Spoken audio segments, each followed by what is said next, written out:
जयपुर पश्चिम police ने operation Vajra Prahar के तहत बड़ी कार्रवाई करते हुए अपराधियों के खिलाफ सख्त कदम उठाए हैं। इस अभियान में कुल 172 अपराधियों को गिरफ्तार किया गया है, जिनमें 118 स्थायी वारंटी, धारा 299 सीआरपीसी के आरोपी और 7 इनामी बदमाश शामिल हैं। पुलिस उपायुक्त प्रशांत किरण ने बताया कि 28 से 29 मार्च के बीच चलाए गए इस अभियान में 110 टीमों का गठन किया गया और करीब 386 पुलिसकर्मियों को तैनात किया गया।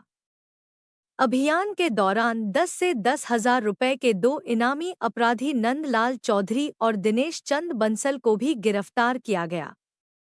इसके अलावा 193 लोगों को धारा 170 बीएनएसएस में पकड़ा गया।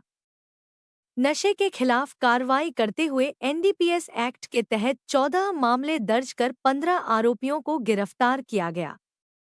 पुलिस की इस कार्रवाई से अपराधियों में हड़कंप मच गया है और आमजन में सुरक्षा का भरोसा बढ़ा है। तो 2 दिवसीय अभियान चलाया गया था, जो राजस्थान पुलिस की ऑपरेशन वज्रप्रहार जो एक अभियान चलता है उसके तहत श्रीमान सीपी साहब के निर्देशन में एक 2 दिवसीय अभियान जो स्थायी वारंटी हैं जो 299 के मुलजिम हैं या जो एनडीपीएस में काम करते हैं या मुकदमों में वांटेड हैं, उनके खिलाफ एक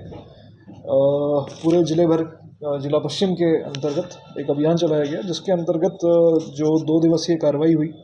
उसमें 118 स्थायी वारंटी और 299 के मुलजिम का निस्तारण हुआ।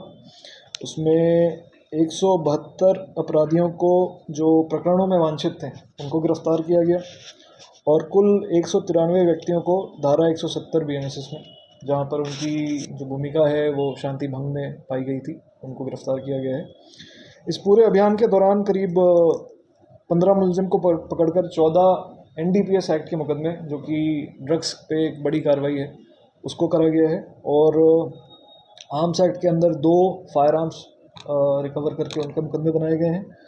और धोखाधड़ी में वांछित 10,000 रुपये के इनामी नंदलाल चौधरी और इनामी दिनेश चंद बंसल, जिन पे भी 10,000 रुपये का इनाम जिले के ओर से घोषित था, उनका निस्तारण किया गया है, यानी उनको गिरफ्तार करके इस पूरे जो अभियान है उसको अंजाम दिया गया। इसी क्रम में आपको आगे बता दें कि इसमें जो कार्रवाई में जो सबसे अच्छी जिनकी कार्रवाई रही उनमें करदनी थाना टॉप नंबर पे रहा, जोटवाड़ा सेकंड पे और चौमू थाना तीसरे नंबर पे रहा। इन तीनों थानों की कार्रवाई अन्य थानों से ज़्यादा अच्छी रही है। बाकी अन्य थानों ने भी अच्छी कार्रवाई करी है, बट इनकी कार्रवाई शीर्ष पर रही है। साथ के साथ आपको बता दें कि जिला पश्चिम ने पूर्व में भी अच्छी कार्रवाई करते हुए पिछले साल के मुकाबले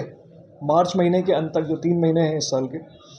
पिछले साल एनडीपीएस यानी कि ड्रग्स के खिलाफ 66 मुकदमे मार्च एंड तक हुए थे, जो कि इस बार बढ़ के 104 यानी कि लगभग दुगने मुकदमे इन लोगों ने करे हैं, जिससे जो कंजम्पशन है ड्रग्स का उस पर एक भारी चोट पहुंची है। और धीरे धीरे हमारी प्रयास यही है कि इसको जितना मुश्किल बना सके लोगों के लिए कंजम्पशन को और सप्लाई ऑफ ड्रग्स को, तो हमारी पूरी कार्रवाई इसके ऊपर फोकस्ड रहेगी। सिमिलरली जो जुआ अधिनियम है उसमें भी 10% की बढ़ोतरी दिख रही है। अभी रिसेंटली भी डीएसटी और भागरोटा थानों ने मिलकर एक बड़ा जुआ पकड़ा था और इसी तरीके से इस बार जो आर्म्स एक्ट है उसके भी 10% मुकदमे पिछली बार से ज़्यादा हैं, यानी कि ज़्यादा अच्छी कार्रवाई पिछले साल से की गई है। आने वाले दिनों में इस तरह के अभियान हम चलाते रहेंगे। जो स्थायी वारंटी हैं, जिनको पकड़कर